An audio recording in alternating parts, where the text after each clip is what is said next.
Oh wait. Damn, I guess I should probably get some pants for this video. Hey babe. Babe.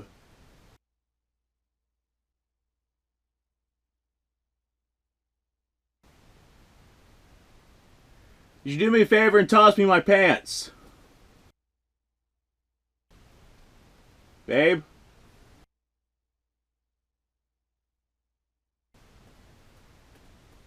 Well, fuck you too then. Okay, no pants for this video. Not the first time. Hello there, people of the internet. How's everyone doing today? I'm doing alright. Thanks for asking. So, it has been 1 week? It's either been 1 week or 8 days. I don't know. Days are kind of merging together right now. Got a lot of bullshit coming down the pipelines. It has been 8 days, right? No, it's been 1 week. Okay. This ammunition has been sitting in salt water for 1 week. I can say we definitely got some rust in there. Like, I will be amazed if any of this ammunition is still functional, especially the steel case stuff. I am curious to see mostly if the brass case will have any sort of tarnishing on it. Question mark. I'm gonna try and upload this video today too, so I'm gonna try and keep it kind of short. So without further ado, let me go ahead and pour this out, and we will see what the ammunition looks like. Because right now, I can't even see it. The fact I added salt into this water, I think, really sped up the process here. Okay, our water has been drained. I think I have another great experiment. We're going to try and see just how well Cosmoline works. I'm going to get something probably cheap, absolutely like drown the thing in Cosmoline, then soak it in salt water for a month, and we're going to see how rusty it gets. Probably just like a single shot shotgun or something dirt cheap. Okay, let's go ahead and clean the rust off of these. Definitely a lot worse for wear than they were last time. Alright, this right here is just our normal steel case ammunition. I think this is tool ammo, and it has definitely seen better days. At this point, it doesn't really look like steel case ammo. It looks almost like a dark copper. It's just lathered in so much rust. Holy crap. The projectile itself, though, I was expecting these to have a lot more corrosion by now. But, I mean, other than, like, speckled rust, that projectile right there still looks good. I doubt I will try firing this stuff, because I don't want to risk a ruptured cartridge, but we will at least pull them apart to see what the gunpowder looks on the inside. Oh my god. Guys, it doesn't sound like the gunpowder's wet. I can hear the gunpowder moving around in that one.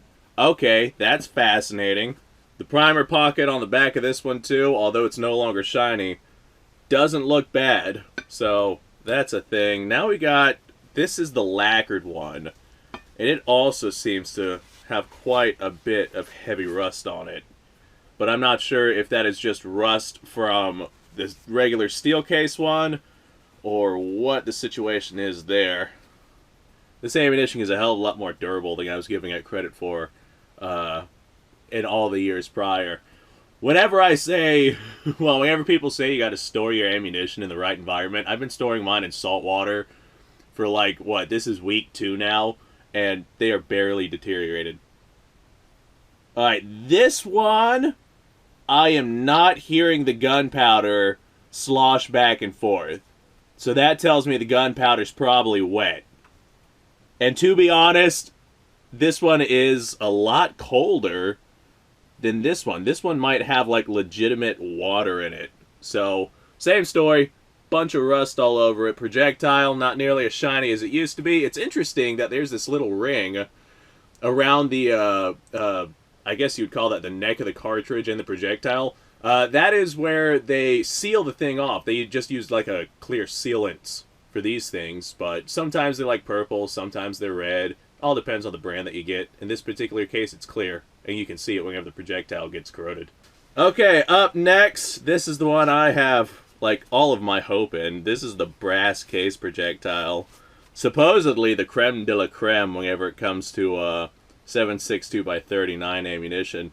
There's a lot of corrosion on that brass, but I'm not seeing any tarnishing, meaning any green or yellow or white spots starting to pop up.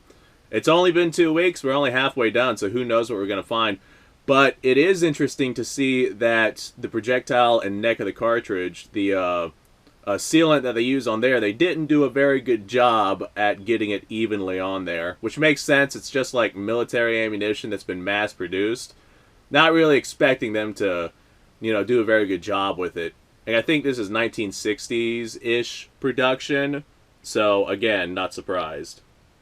There's no date on the projectile itself, and I don't have a date for it, so I can't prove that, but I seem to remember what I picked up was that.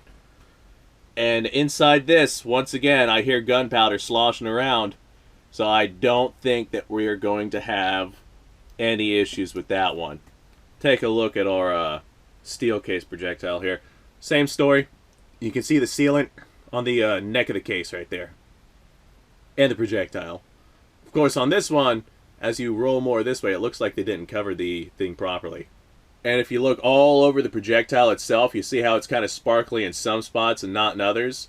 That tells me that whatever they were using to spray the sealant on, they kind of like sprayed the projectile itself a lot. So it's possible that they just kind of rattle canned this thing with some sort of sealant. Alright, up next is our aluminum case. Let's go ahead and have a look at this. I'm not expecting much from the aluminum case. Nope. No tarnishing yet. Just a bunch of rust from the other 7.62x39 cartridges. It's interesting to see that the projectile itself is also, nice and shiny still. This is incredible. This ammunition is holding up so much better than I originally thought it would. And I feel like it's going to hold up really, really good for a very long time. What I should do in one of these experiments is I should get an open cartridge, like a fired cartridge, and stick it in something like this and see how long that holds up. Because I got steel case ammo out there that has been out there for probably a month. I think it's way worse off than this, and this is soaking in salt water. So I have no idea. I'm going to go ahead and put some more salt water in this thing and put them back, and we'll check it again in a week. Okay, well, we got us one genuine cup or mason jar with some salt water in it. We're going to go ahead and take our ammunition, dunk it back in there, and we'll check it again in another week. So thanks for watching, guys. Go ahead and stay tuned for the next update coming in just a couple of days. I will try and get it uploaded on the same day, but no guarantees. Let's go ahead and see where this goes. I'm going to take this and set it right next to my ammunition, right next to my toaster, and we're going to hope that that doesn't come back to bite me in the ass. Thanks for watching, guys. Check out the link down below. You're going to find a link to my second channel. Second channel is great. It's a gaming channel. It's where I get drunk and play video games. I got that channel just in case something happens to this channel. Politicians are kind of being complete fucking assholes right now. And they're cracking down on things that do nothing more than push their own agenda. It is really saddening. And as a result, YouTube is getting kind of tyrannical, kind of anti-gun right now. So, just in case something happens to this channel, I do have that second channel. Check out the Patreon. I should probably check out the Patreon myself as well. Haven't been on there for a little while. Check out the Patreon. You're going to find a bunch of Q&As on there. They're great. I mean, people ask questions, and a lot of people ask like the same question, so I throw that up on the Patreon. This way I don't have to address every single comment. Go ahead, like, subscribe, share. I got some really cool stuff coming up. I just picked up not too long ago this 357 Magnum, which is apparently loaded. Fantastic. I'm going to be comparing that to 7.62 by 25 Tokarev. Apparently, they've got similar ballistics. Well, would you look at that? This box is completely falling apart. That's fantastic. Apparently, they've got similar ballistics, and I'd like to really compare that. I feel like the 357 Magnum is going to completely leave the 7.62 by 25 in the dust. So, we won't know that until we actually test it, so that is the testing that we are going to probably be doing next. I got some more rifle running videos I'm going to be uploading. I still got to do the 8mm Mauser versus 30-06 video. I did one of those a long time ago, and people are like, man, what the hell are you doing? You can't compare those. And the hell I can't. As a matter of fact, I'm going to do it again. I got some shit that I want to destroy. Got a whole bunch of water jugs. I got some parts for my car. I recently went through and redid a bunch of stuff on my 86 Cougar with a 5.0, and I got all the old stuff out. And we're going to take it out to the range and shoot it, so I think that's going to be a really good time. Anyway, like I said, thanks for watching, guys. Stay tuned for all of that. Go ahead and like, subscribe, share my videos if you deem them worthy of being shared. And as always, have yourself a fantastic day. You are the only one who can guarantee that you will have a fantastic day.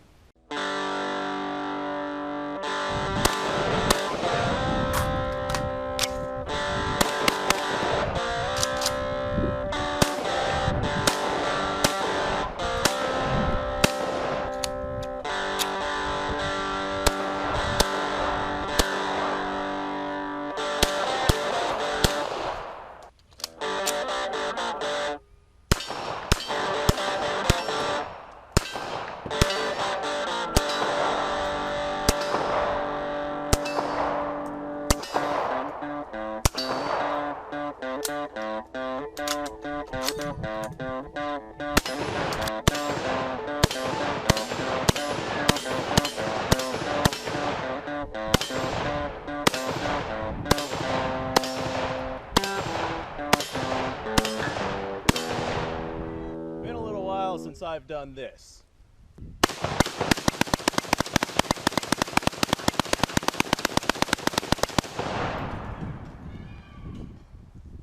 Bonnie and Clyde be damned.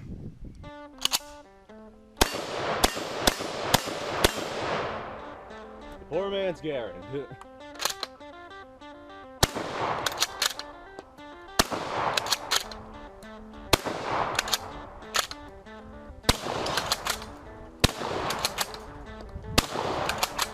It's a shame that bolt-action shotguns aren't more mainstream.